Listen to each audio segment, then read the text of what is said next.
ದಲಿತ ನವ ವಿವಾಹಿತರಿಗೆ ದೇವಾಲಯಕ್ಕೆ ನಿರಾಕರಣೆ ಪ್ರಕರಣ. ದಲಿತ ದಂಪತಿ ದೇವಾಲಯ ಪ್ರವೇಶಿಸದಂತೆ ತಡೆದವರ ಬಂಧನ. ನವ ವಧೂವರರನ್ನ ದೇವಾಲಯ ಪ್ರವೇಶಿಸುವಂತೆ ಮಾಡಿದ ತಹಶೀಲ್ದಾರ್. ಗ್ರಾಮಸ್ಥರಿಗೆ ಅರಿವು ಮೂಡಿಸಿದ ತಹಶೀಲ್ದಾರ್ ಕುಂವಿ ಅಹಮದ್. ದಲಿತ ಸಮುದಾಯದ ನವ ವಧುವರರನ್ನ ದೇವಾಲಯ ಪ್ರವೇಶಿಸುವಂತೆ ಮಾಡಿದ ತಹಶೀಲ್ದಾರ್ ಎಂಎನ್ ಕುಂವಿ ಅಹಮದ್. ಕಳೆದ 4-5 ದಿನಗಳಿಂದ ಚರ್ಚೆಗೆ ಗ್ರಾಸವಾಗಿದ್ದ ದಲಿತ ನವ ವಧುವರರ ದೇಗುಲ ಪ್ರವೇಶ ಹಾಗೂ ದಲಿತ ದೌರ್ಜನ್ಯ ಪ್ರಕರಣಕ್ಕೆ ಸಂಬಂಧಿಸಿದಂತೆ ತುರುವೇಕೆರೆ ತಾಲೂಕು ಗೋಣಿ ಗ್ರಾಮದಲ್ಲಿರುವ ಸವರ್ಣೀಯರು ಮತ್ತು ದಲಿತ ಜನಾಂಗದ ನಡುವೆ ಇದ್ದ ಕಂದಕಕ್ಕೆ ತೆರೆ ಬಿದ್ದಿದೆ. ಹೊಸದಾಗಿ ವಿವಾಹವಾದ ನವಜೋಡಿಯು ತಮ್ಮೂರಿನ ಗ್ರಾಮದೇವತೆ ಶ್ರೀ ಆದಿಶಕ್ತಿ ಅರಸಮ್ಮ ದೇವಿಯ ದೇವಾಲಯ ಪ್ರವೇಶ ಮತ್ತು ಪೂಜೆಗೆ ಸಂಬಂಧಿಸಿದಂತೆ ಸವರ್ಣೀಯರಿಂದ ಆಗಿದ್ದ ದೌರ್ಜನ್ಯ ಪ್ರಕರಣದ ಹಿನ್ನೆಲೆಯಲ್ಲಿ ತಹಶೀಲ್ದಾರ್ ಎಂಎನ್ ಕುಂವಿ ಅಹಮದ್ ಅವರ ಜೊತೆಗೆ ಸಮಾಜ ಕಲ್ಯಾಣ ಇಲಾಖೆ, ಪೊಲೀಸ್ ಇಲಾಖೆ ವತಿಯಿಂದ ಗೋಣಿ ಗ್ರಾಮದಲ್ಲಿ ಸಭೆಯನ್ನ ಏರ್ಪಡಿಸಲಾಗಿತ್ತು. ಗ್ರಾಮದಲ್ಲಿ ಇದ್ದ ಅಶಾಂತಿಯನ್ನ ಹೋಗಲಾಡಿಸಲು 2 ಸಮುದಾಯದ ಮುಖಂಡರುಗಳನ್ನ ದೇವಾಲಯದ ಮುಂಭಾಗದಲ್ಲಿ ಸೇರಿಸಿ ಕಾನೂನು ಪಾಠ ಮಾಡಿದ ತಹಶೀಲ್ದಾರ್ ಇರಬಹುದಾದ ದೌರ್ಜನ್ಯ ಪ್ರಕರಣಗಳ ವಿರುದ್ಧ ನಡೆಯುವ ಕಾಯ್ದೆಯನ್ನ ವಿವರಿಸಿ ಹೇಳಿದ್ರು. 21ನೇ ಶತಮಾನದಲ್ಲಿದ್ದರೂ ಜಾತಿಯ ವಿಷಬೀಜ ಇನ್ನೂ ನಶಿಸಿ ಹೋಗಿಲ್ಲ. 12ನೇ ಶತಮಾನದಲ್ಲಿ ಜಗಜ್ಯೋತಿ ಬಸವೇಶ್ವರರೇ ಜಾತಿಯ ವಿರುದ್ಧ ಅನುಭವ ಮಂಟಪವನ್ನ ನಿರ್ಮಿಸಿದ್ದರು ಎಂದು ತಹಶೀಲ್ದಾರ್ ಇತಿಹಾಸವನ್ನ ಹೇಳಿದ್ರು. ಅರಸಮ್ಮ ದೇವಿ ದೇವಾಲಯವು ಕರ್ನಾಟಕ ಸರ್ಕಾರದ ಧಾರ್ಮಿಕ ದತ್ತಿ ಇಲಾಖೆಗೆ ಸೇರಿದಾಗಿದ್ದು, ದೇವಾಲಯಕ್ಕೆ ಯಾವುದೇ ಮತ ಪಂಥವಿಲ್ಲದಂತೆ ಪೂಜೆ ಹಾಗೂ ದರ್ಶನವನ್ನ ಮಾಡಬಹುದಾಗಿದ್ದು, ಯಾರೂ ಇದಕ್ಕೆ ನಿರ್ಬಂಧ ಮಾಡುವಂತಿಲ್ಲ.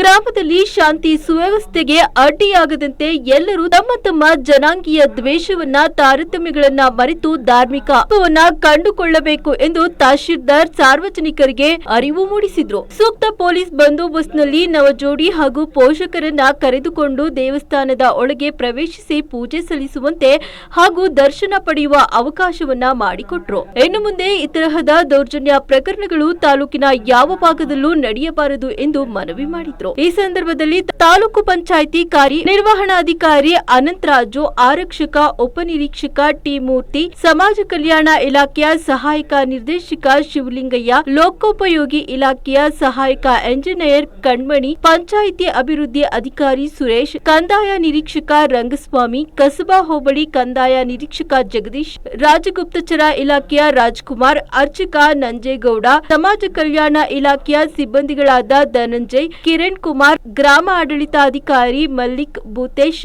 ವಧುವಿನ ಅಣ್ಣ ಜಗದೀಶ್ ಹಾಗೂ ಪೋಷಕರು ಸೇರಿದಂತೆ ಗ್ರಾಮಸ್ಥರು ಹಾಜರಿದ್ದರು.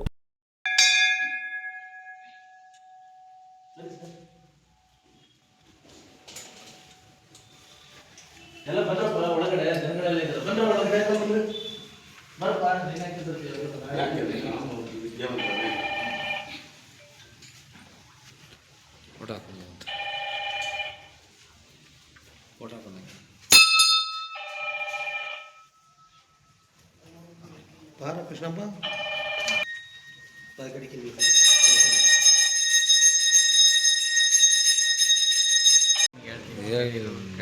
ಮಕ್ಕಳಿಗೆ ಹೇಳ್ತೀನಿ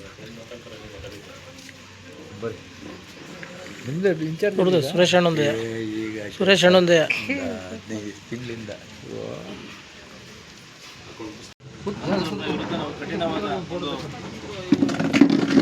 ಇವತ್ತು ನಮಗೆಲ್ಲ ಒಂದು ಜಾಗೃತಿ ಕಾರ್ಯಕ್ರಮವನ್ನು ಈ ತುಮಕೂರು ಗ್ರಾಮದಲ್ಲಿ ಮಾಡ್ತಾ ಇದ್ದೀವಿ. ಇಲ್ಲಿ ಏನಾದರೂ ಮೋಡಿ ಆಚರಣೆ ಮಾಡೋದಾಗಲಿ ಅಥವಾ ಇನ್ನಿತರ ಯಾವುದೇ ಚಟುವಟಿಕೆಗಳು, ಕಾನೂನು ಬಾಹಿರ ಚಟುವಟಿಕೆಗಳು ಮಾಡೋದಾಗಲಿ ಕಂಡು ಬಂದರೆ ಅಂಥವ್ರ ವಿರುದ್ಧ ಕಠಿಣವಾದ ನಿರ್ದಾಕ್ಷಿಣ್ಯವಾಗಿ ಕ್ರಮವನ್ನು ಕೈಗೊಳ್ತೇವೆ. ಇದು ನಮ್ಮ ಸರ್ಕಾರಿ ಮುಜರಾಯಿ ಇಲಾಖೆ ಸೇರಿದಂಥ ದೇವಸ್ಥಾನ. ಇಲ್ಲಿ ಎಲ್ಲ ಕಡೆನೂ ನಾವು ಬರೆಸಿದ್ದೀವಿ. ಯಾವುದೇ ಜಾತಿ ಮತ ಪಂಥಗಳಿಗೆ ಯಾವುದೇ ತಾರತಮ್ಯ ಮಾಡಿದರೆ ಎಲ್ಲರಿಗೂ ಮುಕ್ತ ಅವಕಾಶ ಕೊಡಬೇಕು ಅಂತ ನಮ್ಮ ಮುಜರಾಯಿ ಇಲಾಖೆಯಿಂದ ಬರೆಸಿದ್ದೀವಿ. ಎಲ್ಲರೂ ಬರ್ತಾರೆ, ಎಲ್ಲ ಮನುಷ್ಯರು. ನಾವು ಗೊತ್ತಿರುವಂಥದ್ದೇ ಸಂವಿಧಾನದ ಅಡಿಯಲ್ಲಿ ನಾವು ಕಾರ್ಯನಿರ್ವಹಿಸ್ತಾ ಇದ್ದೀವಿ. ಎಲ್ಲ ಮನುಷ್ಯರು ಬಂದು ಇಲ್ಲಿ ಪೂಜೆ ಮಾಡಿಸ್ಕೊಂಡು ಹೋಯ್ತಾರೆ. ಯಾರಿಗೂ ತಾರತಮ್ಯ ಭೇದ ಇದೇನಾರು ಮಾಡಿದ್ರೆ ಮತ್ತೆ ಅವ್ರ ಮೇಲೆ ಕ್ರಮ ಕೈಗೊಳ್ತೀವಿ. ನಾವೆಲ್ಲ ಇಲ್ಲೇ ಕ್ಯಾಂಪ್ಗಳನ್ನ ಮಾಡ್ತೀವಿ. ಮತ್ತು ಇಲ್ಲಿ ನಾಳೆ ನಮ್ಮ ತಂಡದ ವತಿಯಿಂದ ನಾವು ಇಲ್ಲಿ ಜಿಲ್ಲಾಡಳಿತ ವತಿಯಿಂದ ಇಲ್ಲಿ ನಾಟಕ ಪ್ರದರ್ಶನ ಒಂದು ಕಾರ್ಯಕ್ರಮವನ್ನು ಸಾರ್ವಜನಿಕರಲ್ಲಿ ಒಂದು ಜಾಗೃತಿ ಮೂಡಿಸುವ ಒಂದು ಕಾರ್ಯಕ್ರಮವನ್ನು ನಾವು ಎಲ್ಲರೂ ಮಾಡ್ತಾ ಇದ್ದೀವಿ. ನಾವೆಲ್ಲ ಅಧಿಕಾರಿಗಳು ಎಲ್ಲ ಬರ್ತಾರೆ ಇಲ್ಲಿ. ದಯವಿಟ್ಟು ಎಲ್ಲ ಗ್ರಾಮಸ್ಥರು ಸಹಕರಿಸಬೇಕು. ಇದು ಮುಜರಾಯಿ ಇಲಾಖೆ ಸೇರಿದಂಥ ಒಂದು ದೇವಸ್ಥಾನ. ಸಂವಿಧಾನದ ಅಡಿಯಲ್ಲಿ ನಾವು ಅಸ್ಪೃಶ್ಯತೆ ಆಚರಣೆ ಮಾಡೋದೇ ಕಾನೂನು ಬಾಹಿರವಾಗಿದೆ, ವಿರೋಧ ಅದು, ಅದನ್ನು ಮಾಡೋಂಗಿಲ್ಲ. ಅಂಥವರ ವಿರುದ್ಧ ಕಠಿಣವಾದ ಶಿಕ್ಷೆ ಆಯ್ತದೆ, ಗೊತ್ತಾಯ್ತಾ? ಹಾಗಾಗಿ ಎಲ್ಲರೂ ಗ್ರಾಮಸ್ಥರಲ್ಲಿ ಎಲ್ರಿಗೂ ಮನವರಿಕೆ ಮಾಡ್ಕೊಳ್ತೇವೆ. ಯಾರು ಅಂಥ ವ್ಯಕ್ತಿಗಳೇನಾದ್ರು ಕಂಡು ಬಂದರೆ ಇಮಿಡಿಯೇಟಾಗಿ ಅವ್ರನ್ನ ಬಂಧಿಸ್ತೀವಿ. ಈಗಾಗಲೇ ಬಂಧಿಸಿದ್ದೀವಿ ನಾವು.